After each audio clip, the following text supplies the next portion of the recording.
Doctora Ángela Sánchez, tiene usted el uso de la palabra. Muchas gracias, señor presidente. En esta tarde quiero saludar a todos los representantes.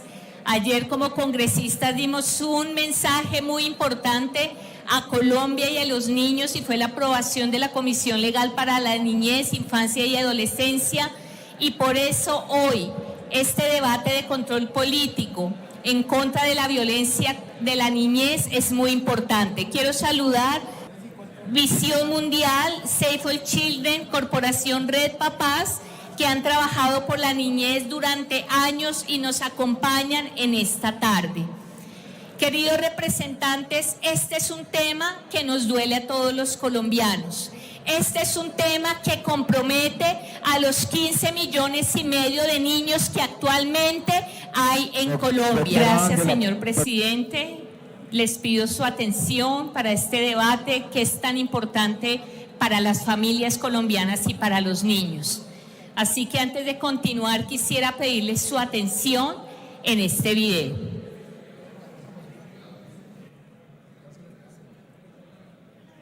6 días completa en cuidados intensivos la niña de 3 años, víctima de tortura y todo tipo de vejámenes en el centro de Bogotá.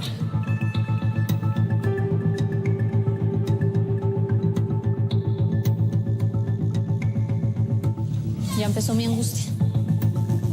¿Dónde está? ¿Estará aguantando hambre? ¿Por qué nadie dice nada? ¿Por qué todo está en total silencio?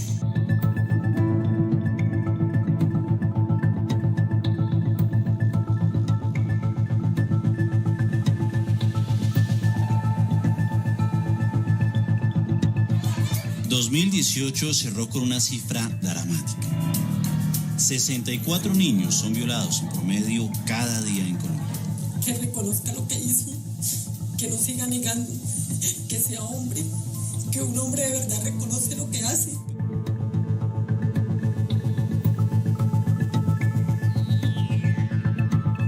Es importante tener en cuenta que el pedófilo no es un criminal cualquiera.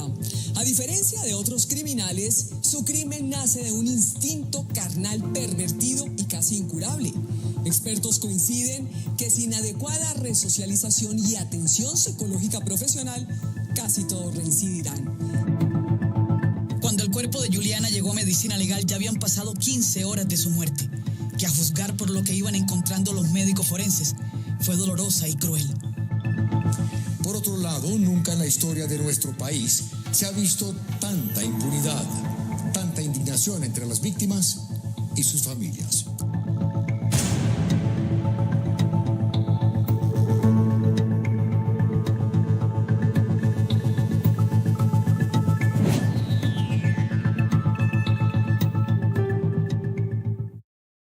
Representantes, la pregunta es ¿qué estamos haciendo hoy? Y yo podría dar la respuesta anticipada y es que muy poco.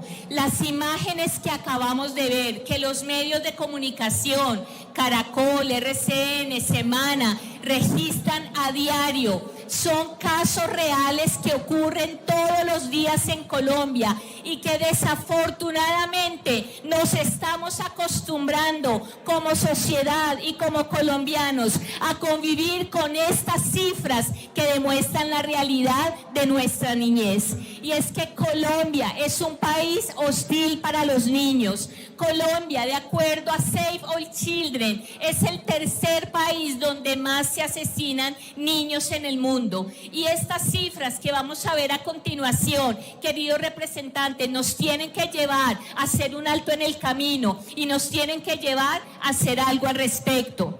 Cifras de violencia. Violencia no es solamente la violencia sexual, la violencia es la violencia física, el maltrato, el trabajo infantil, la explotación sexual a las cuales son expuestas nuestros niños todos los días. Y es que si miramos a continuación, en los últimos 10 años las cifras han crecido. Miremos la torta de violencia contra la niñez. De 48.631 casos, homicidios y suicidios tiene el 1%, 713 homicidios de niños en el 2020 2018 y 213 casos de suicidios. Pero si vemos esa torta que son niños, vemos que la violencia interpersonal ocupa el 26% con una cifra de 12.756 y la violencia intrafamiliar un 25% con 12.800 casos. ¿Qué significa esto? Que la familia, que es el entorno que debe proteger a nuestros niños, es el lugar donde más están siendo violentados los derechos de nuestra niñez. Pero si nos detenemos en la cifra roja, el 47% corresponde a delitos sexuales, es decir, un total de 22.794 casos. Estas cifras que nos demuestran que nuestros niños están sufriendo todo tipo de violencia. Y la pregunta de este debate primero es al Estado, no a un gobierno, al Estado. El Estado, ¿cómo está garantizando los derechos prevalentes de nuestros niños? El Estado, ¿qué está haciendo para prevenir estos tipos de violencia? Y es que vamos a ver cómo en los últimos 10 años, ya hablando específicamente de la violencia sexual. ¿Cuál es la violencia sexual? Todo acto sexual que se comete contra un menor de edad, utilizando la fuerza y aprovechándose del estado de indefensión del mismo. Si vemos esta cifra, esta curva desde el año 2009 hasta el año 2018, ha tenido un comportamiento ascendente. En los últimos 10 años no han disminuido las cifras de violencia sexual contra nuestros niños. En el año 2009, escuchen bien, queridos congresistas, la cifra fue de 18.238 casos, de acuerdo a Medicina Legal. Pero el año pasado, el año 2018, se registraron hasta la fecha 22.794 exámenes médico-legales realizados por presunto abuso sexual. Entonces las cifras son contundentes, las cifras que nos muestran que no hemos avanzado, que por el contrario, en los últimos 10 años ha habido un aumento del 25% de las cifras de abuso sexual, y esto es muy preocupante. Sigamos viendo las cifras. Son 64 casos diarios. Diariamente 64 niños en Colombia están siendo abusados. Y si sumamos los 10 últimos años, la cifra es alarmante. 190.671 niños han sido abusados en los últimos 10 años. Eso significa que si hay un promedio de nacimientos de 600.000 niños en Colombia, esta cifra significa que el 33% de los niños que nacen en Colombia son abusados. Y otro dato muy importante: 9 de cada 10 exámenes médico-legales son practicados a niños, niñas y adolescentes. Las cifras son muy preocupantes. Esas 22.794 casos del 2018 equivalen a que cada mes, mensualmente, 1.899 niños son abusados. Semanalmente, 438 niños colombianos sufren el mismo abuso. Diariamente, 64 casos. Y cada hora, 3 niños son abusados. Es decir, que mientras estamos aquí en este debate, en una hora específica, 3 niños son abusados. Y esta cifra de 22.794 representa la mitad de la población de un departamento como el Guainía. El Guainía, de donde es nuestro presidente Cuenca, tiene una población de más o menos 40 y pico mil menores, niños. Y de esos 22.794 es la cifra que fueron abusados el año pasado. Ahora, los datos de Medicina Legal nos dan un diagnóstico muy preocupante. y es que vamos a ver los entornos, los lugares donde se cometen los delitos de violencia sexual. De acuerdo a los informes de medicina legal, el 75.99% ocurre en las viviendas, en las casas donde viven los niños, donde deben estar más seguros. El 8% en la calle.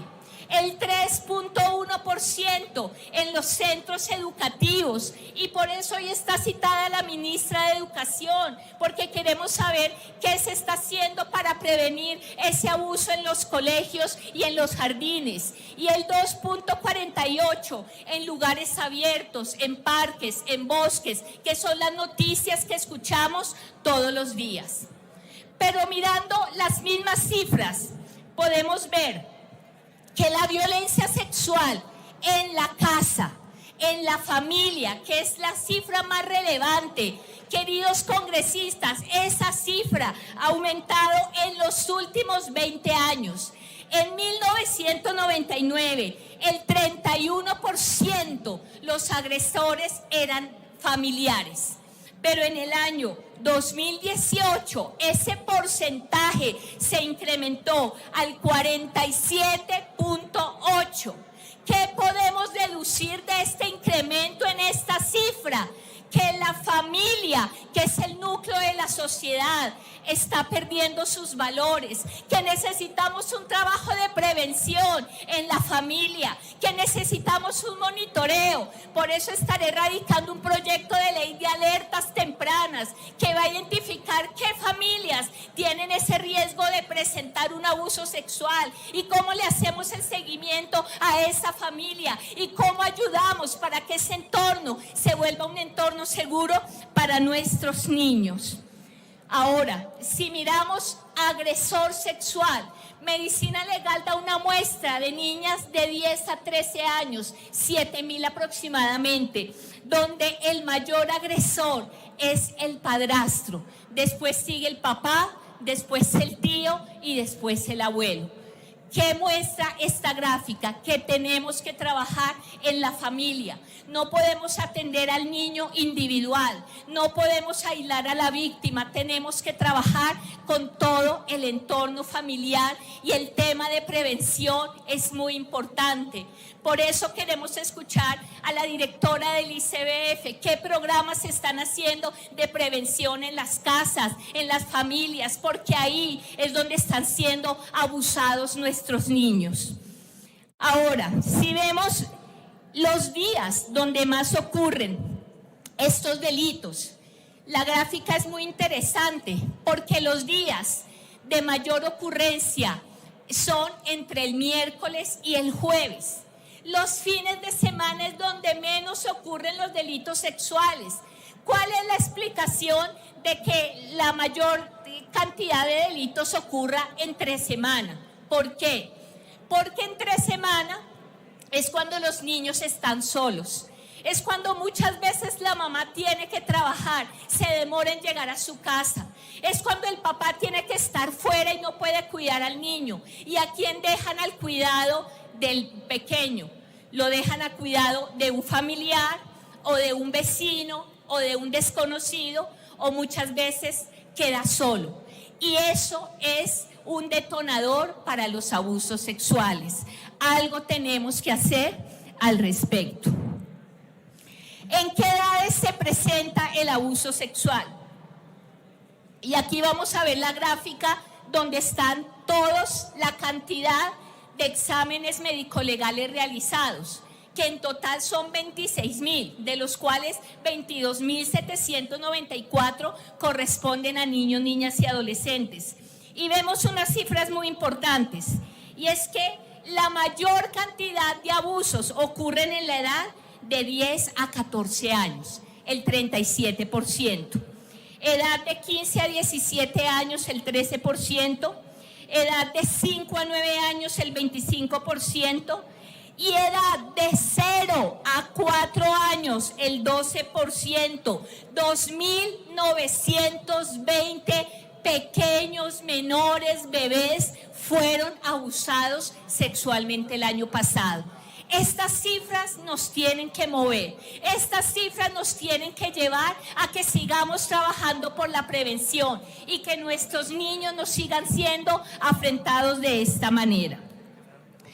Ahora quiero ir a unas cifras puntuales y vamos a ver las cifras del Instituto Colombiano de Bienestar Familiar. ¿Por qué el Instituto Colombiano de Bienestar Familiar? Porque es el ente que rige el Sistema Nacional de Bienestar Familiar y es a donde los niños abusados llegan a ser restablecidos en sus derechos. Por eso tan importante lo que hace esta institución, por Colombia, por sus familias, pero sobre todo por sus niños. Y vemos que en el año 2018 hay una cifra donde menores de edad que fueron atendidos por el ICBF, que fueron ingresados a proceso administrativo de restablecimiento de derechos, fue de 12.913. 12.913 de los 22.794 presuntos abusos sexuales y exámenes médico-legales entraron a restablecimiento de derechos 12.913. Pero de esa cifra, 12.913, 11.206 corresponden a niñas. Es decir que sí, las víctimas principales del abuso sexual son nuestras niñas y tenemos que hacer algo. Pero algo que quiero preguntar hoy a la directora del ICBF. En el mes de mayo yo hice un debate de abuso sexual en la Comisión Séptima. Y algo que me llamó la atención y que hice la pregunta en la comisión es la diferencia de cifras que presenta la entidad. Mediante un cuestionario que yo envié, me arroja una cifra donde dice que, ya les digo, 49.527 niños entre el 2014 y el 2018 fueron atendidos por el ICBF en restablecimiento de derechos. Pero si vamos a la página oficial del ICBF, en el mismo rango de años aparece una cifra de 50.945 niños, niñas y adolescentes que fueron atendidos en restablecimiento de derechos. La pregunta que yo tengo es, esa diferencia de 1.418 niños, ¿qué ha pasado? ¿Son niños que no han sido atendidos? ¿Es una equivocación de una cifra? ¿Es una equivocación de digitación? ¿O qué está pasando con los niños? Pero de acuerdo al cuestionario que yo envié, algo que también encontramos con el ICBF, y es que se han encontrado casos de abuso reportados en el ICBF. En este año, 18 casos de abuso cometidos en los hogares del ICBF. Y a mí me genera una preocupación, porque es que tras de que la cifra de niños en restablecimiento es pequeña, 12.000 y pico con respecto a las cifras de los exámenes médico-legales, aún en el ICBF no están seguros. Aún dentro del ICBF se presentan esos casos de abuso por los cuidadores. Y yo quiero preguntarle a la directora, ¿qué se está haciendo en esos casos específicos? ¿Qué política está tomando el ICBF frente a esos casos de abuso? Lo cual es muy preocupante. Ahora, mirando las mismas cifras del ICBF a nivel nacional, vemos que las ciudades con mayor número de menores, de niños, niñas y adolescentes vinculados a proceso de administración de derechos es Bogotá, 11.212 casos. Valle del Cauca, 4.782 casos. Atlántico, 3.546. Y Cundinamarca, 3.473. Vemos que hay lugares del país donde está más concentrado el abuso y ahí es donde escuchamos las noticias que más nos impactan mediáticamente, ocurren generalmente en Bogotá, en el Valle del Cauca, en Antioquia, y tenemos que ver qué estamos haciendo al respecto. Este tema de las cifras es muy preocupante y quiero que vayamos al compilado del año 2018, donde podemos ver la actuación de todas las instituciones que tienen que ver con la atención de los niños. Y podemos ver que la primera cifra que aparece es la de medicina legal. 22.794 exámenes médico-legales realizados por presunto abuso sexual.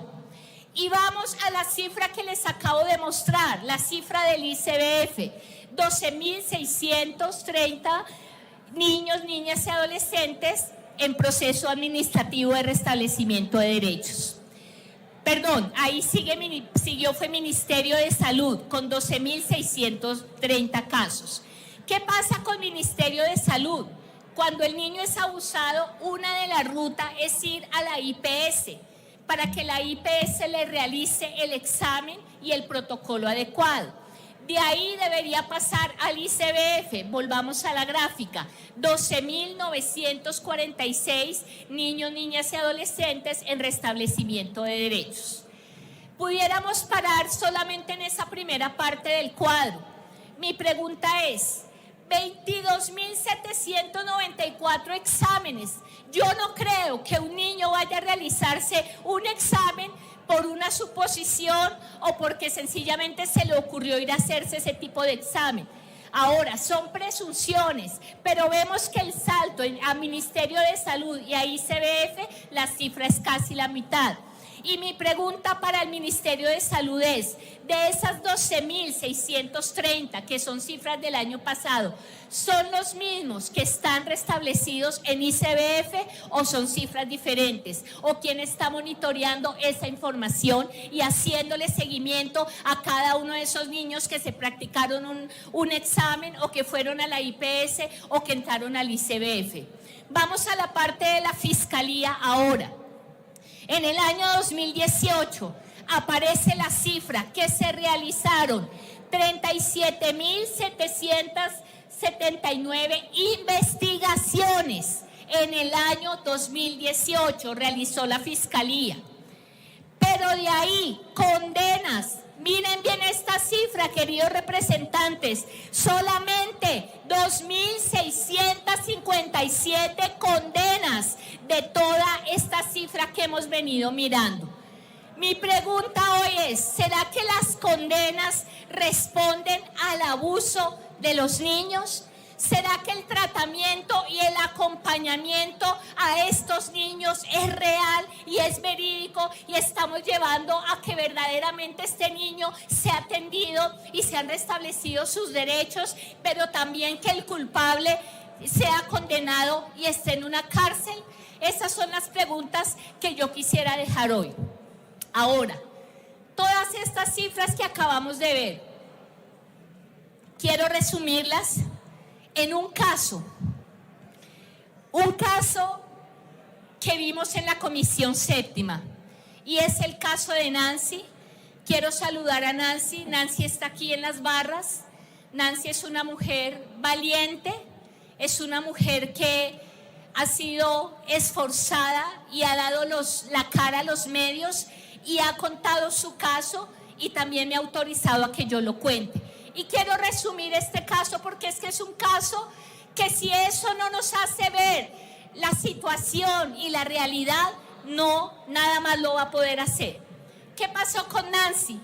Nancy llega a la ciudad de Bogotá y es víctima de explotación sexual a los 16 años. Y aquí quiero hacer un paréntesis. Cifras de explotación sexual que han venido en aumento, pero que aparentemente son muy pocas. No más de 2.000 casos registrados. ¿Por qué? Porque la explotación sexual se confunde dentro de toda la bolsa de violencia sexual. Entonces las entidades muchas veces manejan violencia, abuso y no muchas veces aparte. Y hay una dificultad en la identificación de la explotación sexual. Pero volvamos al caso de Nancy. Nancy llega a Bogotá a la edad de los 16 años. Es explotada sexualmente. Crece y resulta que con la persona que la explota a ella vive con ella y más adelante esta persona abusa de su hija. Hoy en día, eso fue hace más de 2 años, está esperando justicia de parte del Estado colombiano para atender el caso de su hija, porque ella tiene las pruebas, pero en la Comisión Séptima ella denunció cómo la fiscal encargada ha sido negligente y cómo no ha dado solución real a su problema. Pero no solamente esto, su sobrina, una adolescente, también fue abusada. Y lo más tremendo es que esta niña se realizó el examen médico legal y estaba la prueba de todo el abuso. Pero ¿qué pasó? Los victimarios, que fueron su abuela, su tío, familiares y otros amigos, porque no fue uno, fueron varios, a pesar de la prueba existente del examen, fueron dejados sueltos, es decir, fueron absueltos después de haber sido condenados. Entonces, la pregunta en este caso es, ¿qué está pasando con la justicia? ¿Qué está pasando con los fiscales? ¿Será que hay el número de fiscales suficientes para sacar adelante estas investigaciones y que lleguen a ser condenas reales? Es una de las preguntas que también dejo en el aire. Pero unas cifras que arrojó el IMPEC, el director del IMPEC está acá, y quiero que miremos a continuación unas cifras que son también alarmantes. Actualmente se encuentran 16.520 personas privadas de la libertad por violencia sexual a niños, niñas y adolescentes. Pero dentro de esas 16.520 hay 804 que están en prisión domiciliaria, es decir, que están en la casa donde probablemente agredieron al niño, y hay otras 840 que están con vigilancia electrónica. Mi pregunta es, ¿será que le estamos haciendo seguimiento a estas personas? ¿Será que estamos verificando que el que tiene casa por cárcel no está volviendo a cometer estos actos? Y la verdad es que la preocupación es mucha. Otro dato que me impactó muchísimo, y es que en la actualidad, escúcheme bien, se encuentran 1.380 personas privadas de la libertad en condición de reincidentes. Y quiero, hablando de reincidencia, este año ocurrió un caso terrible. Varios aquí hicieron intervenciones al respecto en el mes de febrero de este año, donde el asesino y reincidente, Elber James Bañón, le dan 72 horas de libertad y en ese lapso de tiempo sale y asesina a una niña de 16 años, abusa de ella y la asesina. Entonces, el tema de los reincidentes es muy delicado y quiero que veamos el siguiente video a continuación.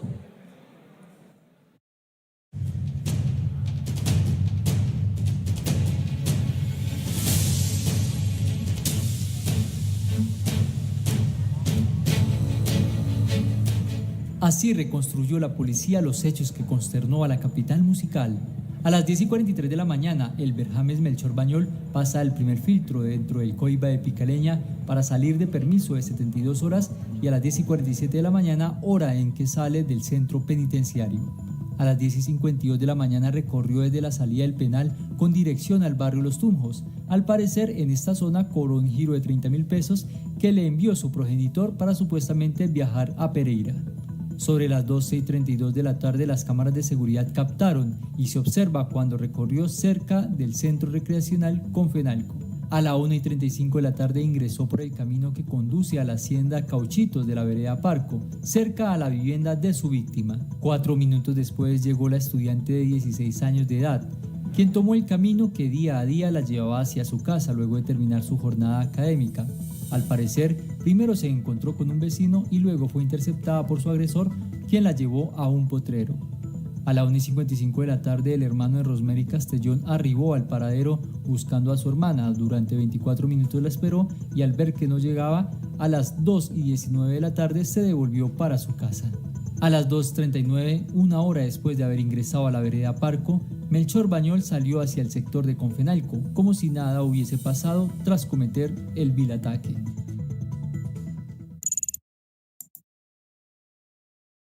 Vemos, queridos congresistas, este caso es indignante.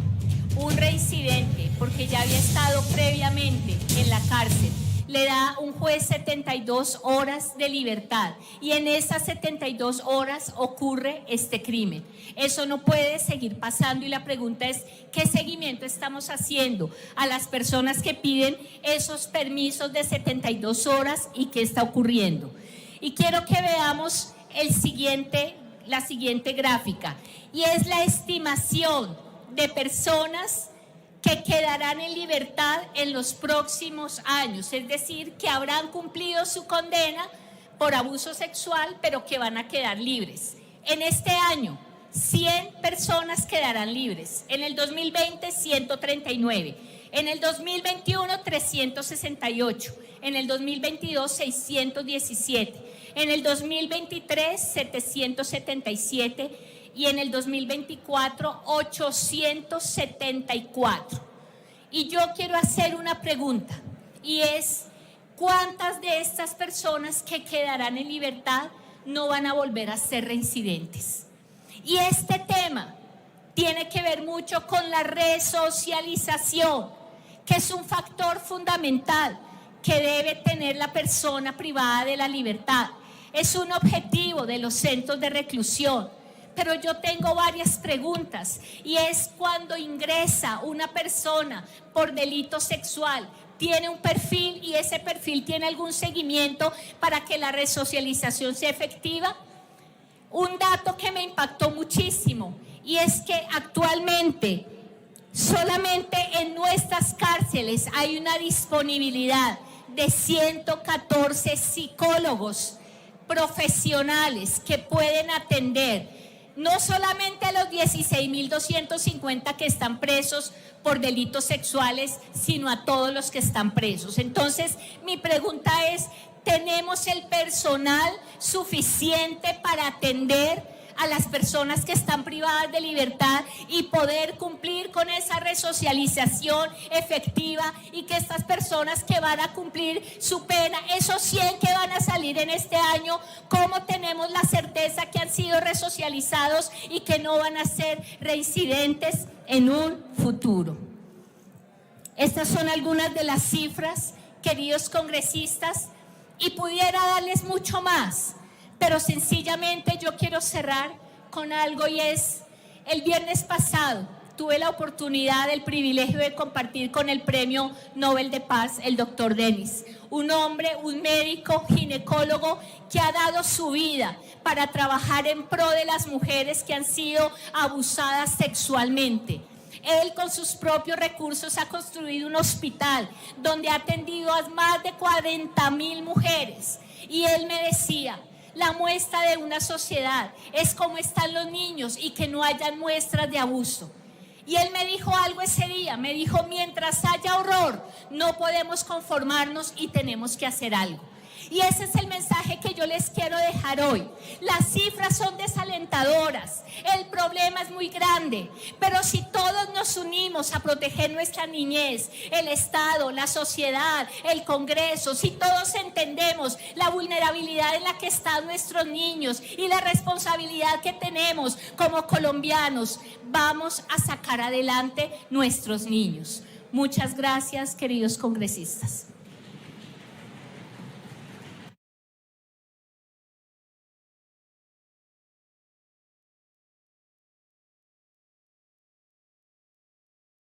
Gracias, doctora Ángela.